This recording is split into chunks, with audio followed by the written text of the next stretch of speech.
우리 정일이 봐봐. 정일이 잘 다 들어가가지고 박수 쳐주고 나갔어 지금. 네, 잘했다고. 니들도 그렇게 해야 돼? 저 봐. 너희들도 그렇게 해야 돼?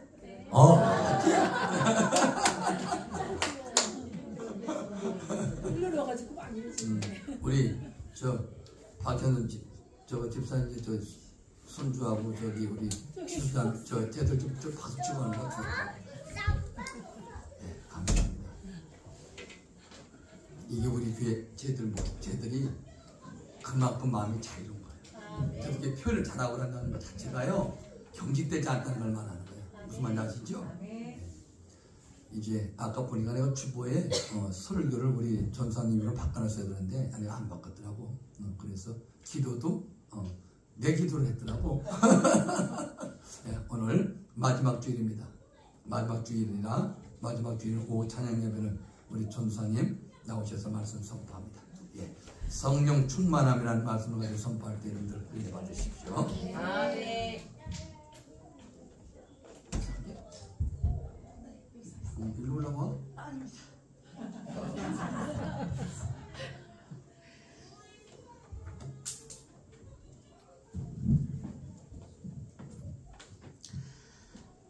네, 점심 맛있게 드셨습니까? 네. 목사님 계실 때 설교를 하는 것이 참 떨립니다. 오늘 말씀 들어가기에 앞서서 한 일화를 이야기하려고 합니다. 한 교회에 신실한 여자 집사님이 계셨는데 그분의 남편은 교회를 다니지 않으셨습니다. 집사님은 늘 남편을 위해서 기도하며 남편에게 꾸준히 권면하고 교회에 함께 나가기를 독려했지만 쉽지 않았습니다. 그런데 어느 주일날 아침에 남편이 느닷없이 교회에 가겠다고 했답니다. 집사님은 깜짝 놀라며 하나님께서 드디어 내 기도를 들어주시나 보다 하고 남편과 함께 교회에 갔습니다. 집사님은 남편이 처음으로 교회에 가는데 오늘 목사님께서 무슨 설교를 하실까, 즉시 은혜를 받아야 할 텐데 하고 걱정하면서 발걸음을 재촉했습니다. 그런데 교회에 도착해서 주보를 보니까 설교 본문이 족보로 사람의 이름만 가득한 창세기 5장이었다고 합니다.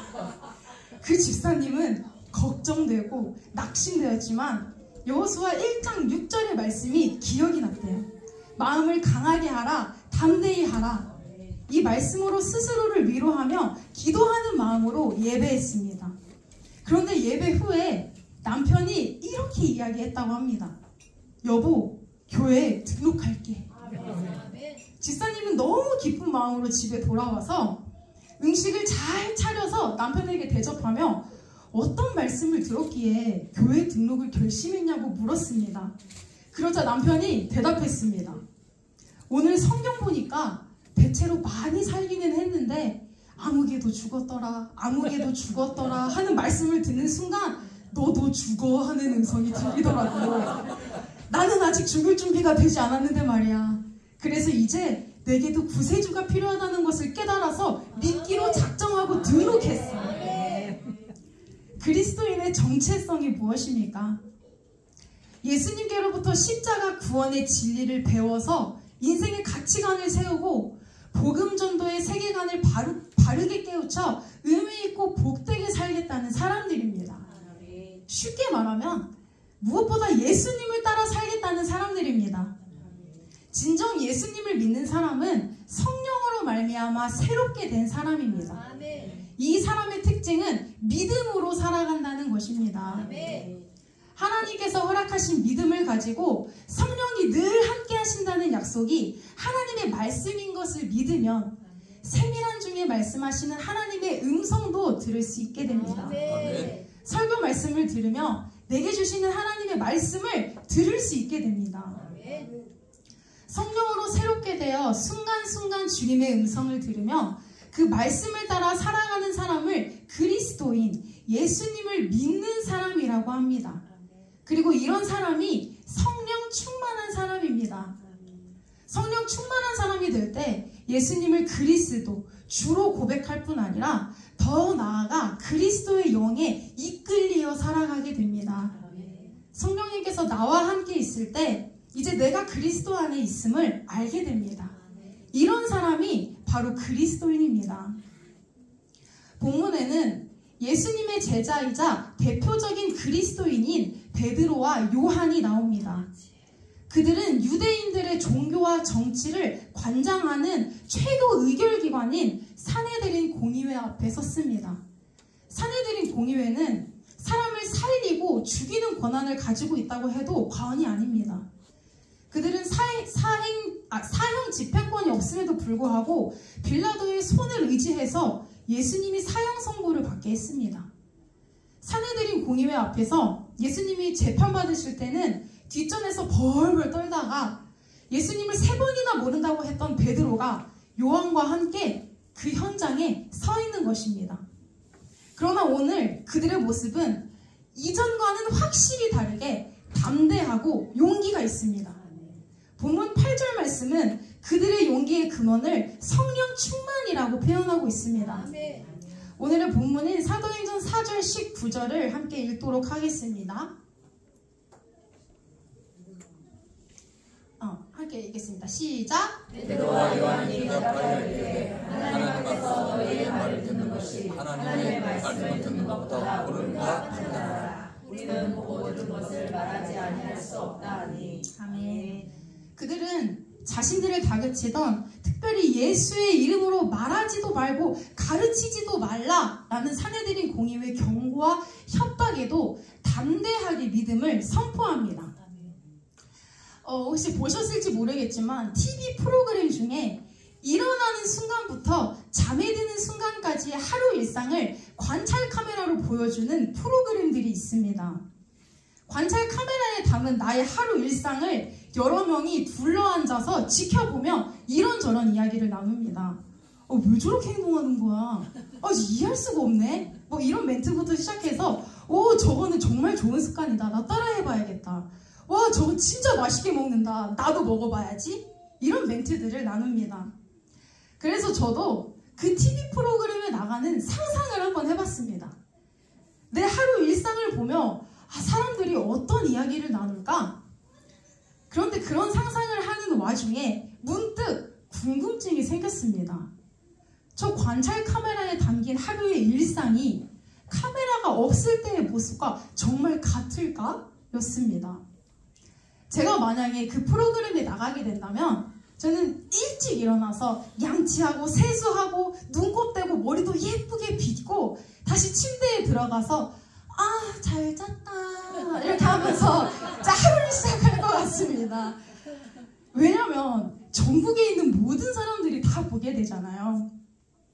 그 누구도 보지 못하는 나의 하루였다면 내가 아침에 일어나서 눈곱이 껴있든 머리가 헝클어져 있든 침이 여기까지 흐른 자국이 있든 신경 쓰지 않습니다. 그런데 누군가 본다고 하면 달라집니다. 그런데 그런 상상을 하던 중에 또 떠오른 것이 있습니다. 사람들은 보지 못하지만 하나님은 나의 24시간을 저렇게 지켜보고 계실 텐데 뭐라고 하실까? 였습니다. 시편 139편에는 주께서 내가 앉고 일어섬을 아시고 멀리서도 나의 생각을 밝히 아시오며 나의 모든 길과 내가 눕는 것을 살펴보셨으므로 나의 모든 행위를 익히 아신다고 고백합니다. 성령 충만한 자는 언제나 하나님 앞에 서 있다는 정체성을 가지고 삽니다. 베드로와 요한의 눈앞에는 얼마 전까지 예수님을 십자가에 못 박아 죽이는 것이 마땅하다고 선고했던 이들, 사내들인 공의회 회원들이 화려한 복식을 하고 서 있습니다. 이들이 아주 무서운 눈초리로 베드로를 내려다보며 다그칩니다. 이제는 베드로와 요한까지 죽이고 교회와 그리스도인들을 말살해 버리려고 합니다. 그런 자리였음에도 불구하고 베드로와 요한은 분명하게 선포합니다. 하나님 앞에서 너희의 말을 듣는 것이 하나님의 말씀을 듣는 것보다 옳은가 판단하라. 그들은 사람 앞에 있는 것이 아니라 하나님 앞에 있다는 존재의식을 가지고 있었습니다. 어떤 말을 하던 어떤 일을 하던 늘 하나님 앞에서 하고 있다는 분명한 의식이 그들에게 있었습니다. 즉 성령 충만한 사람의 모습을 드러낸 것입니다. 종교개혁을 일으킨 마틴 루터는 보름스 의회 앞에서 재판받을 때 담대히 말했습니다. 저는 제 글을 철회할 수 없습니다. 왜냐하면 성경과 분명한 이성의 증거로 설득되지 않는 한 저는 제 양심에 어긋나게 행동할 수 없기 때문입니다.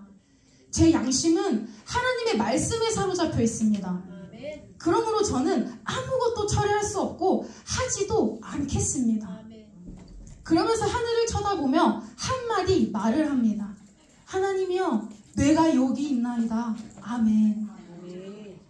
자신이 사람 앞이 아니라 하나님 앞에 서 있다는 의식이 바로 성령 받은 사람, 성령 충만한 사람의 정체성입니다. 이러한 의식은 부활하신 그리스도의 생명력을 그대로 실천할 때 가능한 일입니다. 예수님이 역사적인 예수님, 즉 세상에 오셨다가 십자가에 돌아가시고 부활 승천하여 멀리 가버리신 분이 아니라 지금도 나와 함께 계신다는 것을 의식하고 믿으며 살아가는 사람들의 모습에서 하나님의 표적이 나타났습니다. 태어나면서부터 걷지 못하여 성전 문에 앉아있는 사람은 늘 그 자리에 있었는데 특별히 그날 성전에 올라가던 베드로와 요한의 눈에 띄었습니다.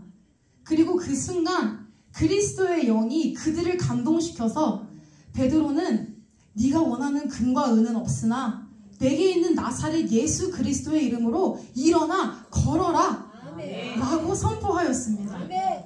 그러자 상상도 못한 일이 일어났습니다. 태어날 때부터 하반신 장애로 한 번도 일어난 적이 없는 그가 벌떡 일어났습니다. 많은 사람들이 베드로와 요한을 주목하자 그들은 이렇게 외칩니다. 어찌하여 나를 쳐다보느냐?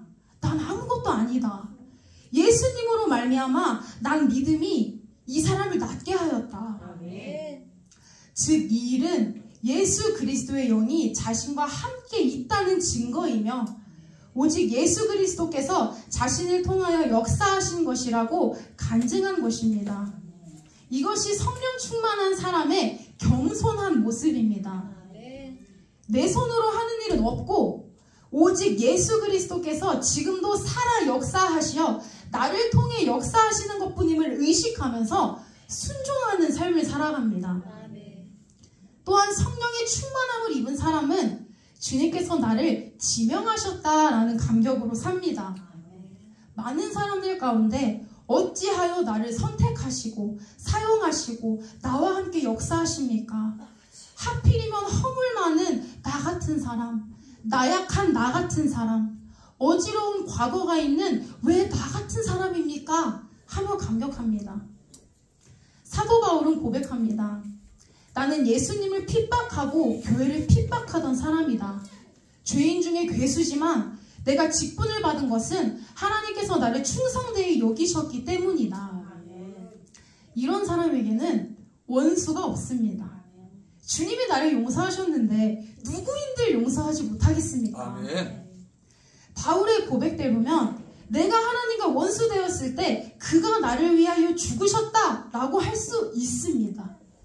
내가 하나님과 원수되었을 때도 그가 나를 사랑하셨는데 내가 누구를 미워할 수 있겠느냐는 말입니다.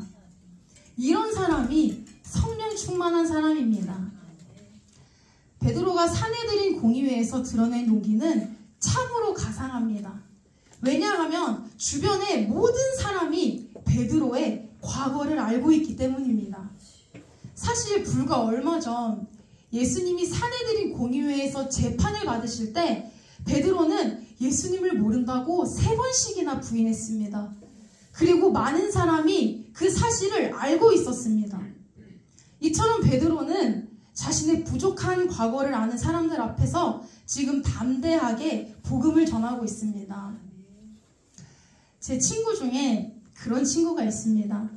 세상에 발을 하나 걸치고 교회에 발가락을 하나 정도 걸쳐오는 이제 그런 친구가 있습니다. 그런데 그 친구가 저에게 이런 이야기를 자주 했습니다. 나 이번 주에 죄를 너무 많이 지어가지고 교회 못 갈 것 같아. 나 술도 너무 많이 마시고 담배도 너무 많이 펴가지고 교회에 갈 면목이 없어. 그런데 제가 그 친구에게 이렇게 말했습니다. 친구야, 그랬던 너의 삶이 변화되잖아? 그리스도인으로 거듭나잖아? 그럼 너 그거 완전 간증거리야. 저는 그 친구의 삶이 변화되고 그리스도인으로서 거듭나고 성화하는 삶을 살았으면 하는 마음에 그 이야기를 했는데 이게 아쉽게도 그렇게 닿지를 않고 다음 통화에서 나 아직 간증거리 쌓는 중이야 라고 이야기하는 조금 마무리가 조금 아쉬운 그런 이야기지만 여기서 우리는 새로운 용기가 무엇인지 볼 수 있습니다. 베드로는 자신에게 부족한 과거가 있음은 물론 배움도 없고 삶의 모습도 형편없는 갈릴리 어부 출신인 것까지 다 알고 있는 사람들 앞에서 담대하게 자신의 모든 부끄러운 과거로부터 완전히 변화된 모습을 보여주고 있습니다. 만약에 내 얼굴에, 내 몸에, 내 옷에 얼룩이 아주 덕지덕지 묻어있을 때 거울을 보면 뭐가 제일 먼저 보이십니까?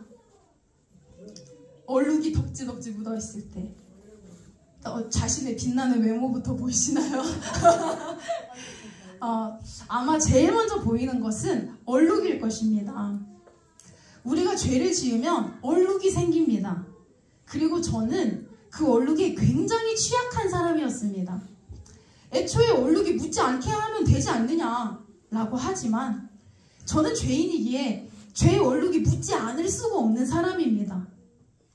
얼룩이 생겼으면 닦아주시고 깨끗하게 해주시는 주님께 가서 이 얼룩을 사라지게 해달라고 회개로 돌이켜야 하는데 저는 주구장창 저에게 생긴 이 얼룩을 바라보면서 내가 이 얼룩을 붙이지를 말았어야 되는데 내가 왜 이 얼룩을 붙였을까? 계속 저를 탓하고 후회하고 그 얼룩에 매여있던 사람이었습니다. 그 생각으로 가장 힘들었을 때가 바로 제가 이 교회를 뛰쳐나갔을 때였습니다. 제가 이 교회를 나가서 서울 생활하던 시절의 이야기를 제 입으로 단 한 번도 이야기해 본 적이 없습니다. 저희 목사님께서 가끔 이야기를 하십니다. 더 큰 물에서 놀아보겠다고 당차게 교회 나가더니 서울 생활하면서 주일 선수 빼먹어주겠지! 이렇게 목사님께서 얘기하시는 바로 그 시절의 이야기입니다. 제가 이 이야기를 하지 않았던 이유 중에 하나는 그 누구도 저에게 그 시절의 이야기를 묻질 않았었습니다. 그런데 알고 보니 아무도 묻지 못했던 거였습니다. 제가 이 교회로 돌아와서 다시 잘 회복하던 중에 지연자매님이 저에게 이런 식의 말을 했었습니다. 어떻게 지냈는지 물어보고 싶었는데 몰골이 말이 아니게 돌아와가지고 차마 물어볼 수가 없었어. 제가 그때 마음고생 다이어트를 신명나게 해가지고 살이 쪽 빠져서 다시 돌아왔습니다. 물론 영적으로 회복하면서 살도 다시 회복했습니다. 제가 그 당시 23살이었는데 저는 그때 제가 굉장히 어른스럽다라고 생각을 했었습니다. 그런데 제 또래 친구들과 함께 학교 생활을 하다 보니까 전혀 아니었음을 깨달았습니다. 서울의 큰 교회를 가면 뭔가 모를 이 공허함이 채워지지 않을까? 라고 생각을 했었는데 막상 가보고 나니까 그 공허함이 점점 커져갔습니다. 그래서 저는 그 공허함을 채우기 위해서 아주 미련하게도 사람들의 사랑과 마음을 받는 방법을 선택했습니다. 처음에는 사람들에게, 친구들에게 정말 많은 사랑을 받았어요. 그런데 이것도 참 중독인 게요. 받으면 받을수록 사랑이 채워지는 것이 아니라 너무 모자른 거예요. 그래서 저는 사람들의 마음을 얻기 위해서 노력하고 또 노력했습니다. 그런데 뭔가 잘못되기 시작을 하더니 사람들이 제가 아무리 노력을 해도 점점 멀어져 갔습니다. 그렇게 저는 노력하고 또 노력하다가 결국 바닥을 보인 인간이 되었습니다. 바닥을 다 보이고 나니까 더 이상 갈 곳이 없어졌습니다. 그런데 제가 다시 돌아갈 수 있는 곳이 딱 한 군데 있었습니다. 어딘지 예상해 가시죠? 바로 이 나눔의 교회였습니다. 다시 돌아가는 것이 너무나 민망했지만 다시 돌아갈 수 있는 곳이 이곳밖에 없었기에 다시 돌아왔습니다. 저는 지금도 그때의 제가 너무나 부끄럽습니다. 죄로 얼룩졌던 그때의 제가 정말 너무나도 부끄럽습니다. 그런데 동시에 그 시절을 너무나 애정합니다. 그때의 시간도 하나님의 계획 안에 있었던 일이라는 확신이 있습니다. 그 시간이 있었기에 제가 지금 이 자리에 서 있기 때문입니다. 제가 돌아와서 깨달은 것이 있습니다. 제가 느꼈던 뭔가 공허한 마음은 오직 주님께서만 채워주실 수 있다는 것이었습니다. 제가 뭔가 모를 공허한 마음을 느꼈던 것은 제가 하나님을 향하던 시선을 다른 곳으로 옮겼기 때문이었습니다.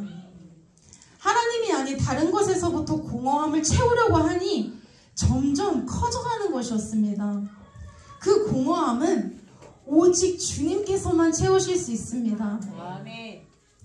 제가 다시 이 교회에 돌아와서 말씀을 들으며 회개하며 기도하는데도 저의 부끄러움이 잘 사라지지 않았습니다. 제가 아까 저에게 얼룩이 생기면 보고 또 보고 다시 들여다보고 탓하고 후회했다고 하지 않았습니까? 저는 저의 그 부끄러운 얼룩이 스스로 용납되지가 않아서 꼭 쥐고 매여 있었습니다. 누구에게도 이야기를 하지 않았었는데 제가 딱 한 명에게 이야기를 했습니다. 정우 형제였습니다. 그때가 정우 형제랑 이제 교제를 시작하기 전이었는데 제가 솔직하게 저의 답답함을 이야기를 했습니다. 아, 나 이런 얼룩이 있는 사람이야. 나 이런 부끄러운 얼룩이 있는데 잘 벗어나지지가 않아. 벗어나는 게 너무 어려워. 그런데 정우 형제가 가만히 듣고 있다가 딱 한마디를 했습니다. 조금 멋있는 말일 수도 있으니까 좀 들으십시오. 열심히 집중해서 들으셔야 합니다. 이런 멋있는 모먼트 집중해서 들으셔야 됩니다. 내가 정말 좋아하는 성경 구절이 있는데 지금 너한테 말해주고 싶어. 이전 것은 지나갔으니 보라 새 것이 되었도다. 제가 이 말씀을 듣자마자 저희 얼룩이 깨끗하게 씻겨나감을 느끼면서 자유함 가운데 너무나 큰 하나님의 사랑에 감동을 받았습니다.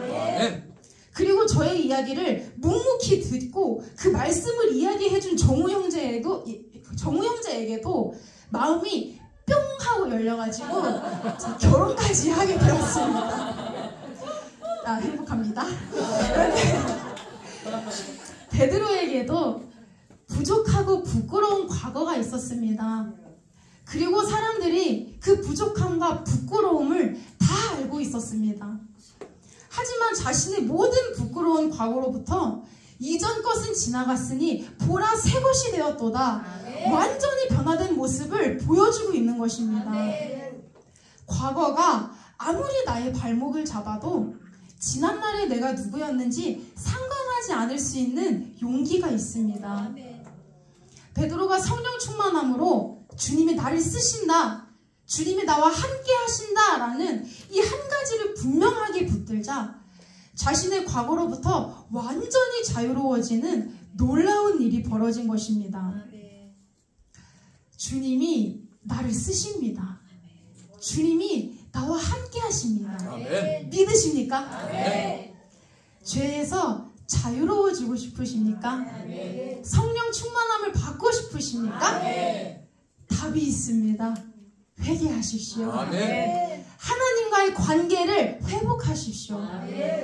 다른 사람들 바라보지 마세요. 다른 사람들의 믿음과 자신의 믿음을 비교하면서 조바심 내며 나의 믿음을 깎아내리지 마십시오. 하나님과의 관계만 집중하면 됩니다. 하나님과 나의 관계가 어떤가? 하나님과 나의 사랑이 얼마나 큰가? 그것에만 집중하면 됩니다. 저는 아침에 학교를 가기 위해서 차를 타고 출발할 때마다 기도를 합니다. 뭐 오늘도 이렇게 새 하루를 주셔서 감사하고, 뭐 오늘 학교 가서 공부 잘하게 해주시고, 뭐 사랑받고 존중받게 하시고, 뭐 가는 길 안전하게 갔다 오게 하시고, 뭐 이런 루틴이 있는지 기도를 합니다. 근데 그렇게 기도를 하고 나면 힘을 얻습니다. 그런데 어느 날은 기도를 다 했는데도 뭔가 찜찜한 거예요. 그래서 내가 학교 가는 길에 회개를 하겠다라고 작정을 했습니다. 처음에는 대체 어떤 죄가 이렇게 나를 찜찜하게 했을까 생각을 하면서 하나 둘 짜내면서 회개를 하기 시작을 했습니다.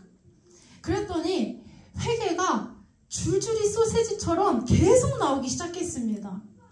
그렇게 20-30분이라는 시간이 훌쩍 지나갔어요. 그런데 회개를 하면 할수록 저의 찜찜했던 마음이 사라지더니 마음이 너무 가볍고 자유로워지더라는 것입니다. 이 짧은 시간의 회개를 통해서도 하나님께서 자유함을 주셨습니다. 죄에서 자유로워진다는 것 다들 경험해보지 않으셨습니까?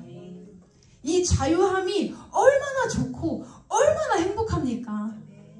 하나님은 우리가 죄에서 자유하기를 원하십니다. 이 자유함을 얻고 싶으신 분들 회개하시면 됩니다. 마음이 청결한 자가 하나님을 볼 수 있다고 하셨습니다. 하나님을 본다는 것, 이것이 바로 하나님과의 관계 아니겠습니까? 주님이 나와 함께 하십니다. 주님이 나를 쓰십니다. 이 한 가지를 분명하게 붙들고 자유함으로 나아가기를 소망합니다. 베드로와 제자들은 이런 일을 경험하고 복음 전파를 능히 감당했습니다. 이러한 일은 성령 충만한 사람들에게만 가능합니다. 본문 말씀 13절을 보면 공의회 사람들이 베드로와 요한을 본래 학문 없는 범인으로 알았는데 이상히 여겼다라고 말합니다. 갈릴리 출신 어부로서 공식적인 학문적 권위도 없는 평범한 촌사람이 성경을 인용하며 복음을 전하는 것을 보고 너무 놀라서 이상히 여겼던 것입니다. 그들은 용기 있는 사람이었습니다. 이 용기는 지식에서 나오는 것이 아니었습니다. 본문 13절에는 그들이 담대하게 말하였다고 기록되어 있습니다. 사람의 용기는 환경에 따라 흔들리지만 성령님께서 주시는 용기는 상황을 뛰어넘습니다. 성령이 그들 안에 계셨기에 두려움이 사라지고 오히려 복음을 전하지 않고는 견딜 수 없는 마음이 일어났던 것입니다. 그래서 학문 없는 범인으로 보였던 그들이 하나님의 말씀을 인용하여 예수 그리스도를 증언할 때 공의회 사람들은 그들의 담대함 속에서 성령의 능력을 보게 된 것입니다. 그리하여 제자들은 그렇게도 사랑하는 예수님을 십자가에 못 박았을 뿐 아니라 자신들을 죽이겠다고 협박하는 사람들까지 사랑해서 복음을 전할 수 있었습니다. 사도행전 7장에서 스데반 집사가 돌에 맞아 죽어갔던 장면을 기억해 보십시오. 사람들이 돌을 던져서 그의 온몸을 짓이기며 죽음으로 몰아가고 있었습니다. 그러나 그 순간 스데반은 분노하거나 저주하지 않았습니다. 그는 하늘을 우러러보며 이렇게 기도했습니다. 주여, 이 죄를 그들에게 돌리지 마옵소서. 이것이 성령 충만한 자의 용기입니다. 사람의 용기는 자신의 생명을 지키기 위해 싸우지만 성령이 주시는 용기는 자기 목숨을 내어주면서도 원수를 사랑할 수 있게 만듭니다. 스데반의 기도는 돌보다 강했고 미움보다 깊었으며 결국 그 자리에 있던 사울의 마음속에도 예수 그리스도의 씨앗을 심었습니다. 이처럼 성령 충만은 제자들을 두렵게 만들지 않았습니다. 오히려 복음을 전하지 않고는 견딜 수 없는 마음으로 원수까지 사랑하며 예수 그리스도를 증거하게 만들었습니다. 용기와 환경은 관계가 없습니다. 오직 성령 충만이 용기 있게 주님을 사랑하는 마음으로 향하게 합니다. 이제 말씀을 정리하려고 합니다. 로마에 가면 콜로세움이란 원형 경기장을 볼 수 있습니다. 옛날에 그곳에서 기독교인이 수십만 명 죽었습니다. 어떤 글에서 그들의 정신을 이렇게 요약합니다. 나를 저주하십시오. 당신들이 나를 저주하면 할수록 나는 더 사랑하게 될 것입니다. 내게 침을 뱉으십시오. 나는 사랑의 숨결을 불어낼 것입니다. 나를 찌르십시오. 나를 사랑한다고 절규할 것입니다. 나를 짐승의 먹이로 던지십시오. 나는 사랑의 제물이 될 것입니다. 나를 불태워 주십시오. 나는 사랑의 열기로 당신의 증오 가득한 마음을 녹일 것입니다. 이런 모습이 바로 성령 충만함의 모습입니다. 성령 충만함을 통해 근심, 걱정, 모호함과 두려움이 다 사라지고 깨끗한 영혼, 밝은 미래, 오직 사랑으로 거듭났습니다. 그들은 거기에서 비롯된 여유로 주님의 말씀대로 주님이 원하시는 삶을 살았고 장엄한 순교의 자리까지 나아갈 수 있었습니다. 그들의 이러한 담력과 진실한 용기는 오직 성령 충만함으로부터 비롯되었습니다. 성령이 충만하면 두려움이 떠나갑니다.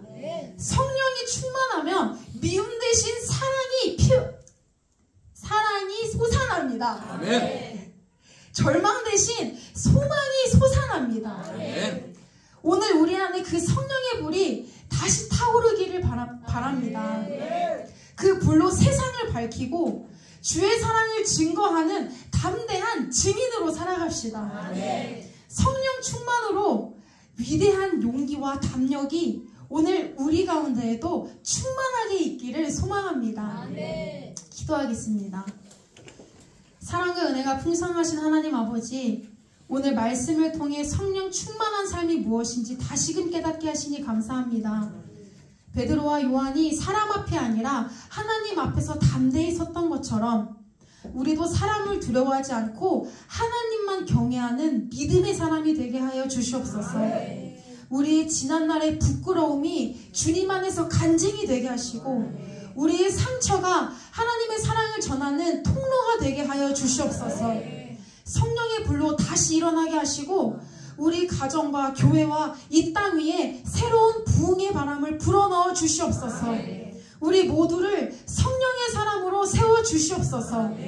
우리를 죄에서 자유케 하신 예수 그리스도의 이름으로 기도드립니다. 아멘. 감사합니다.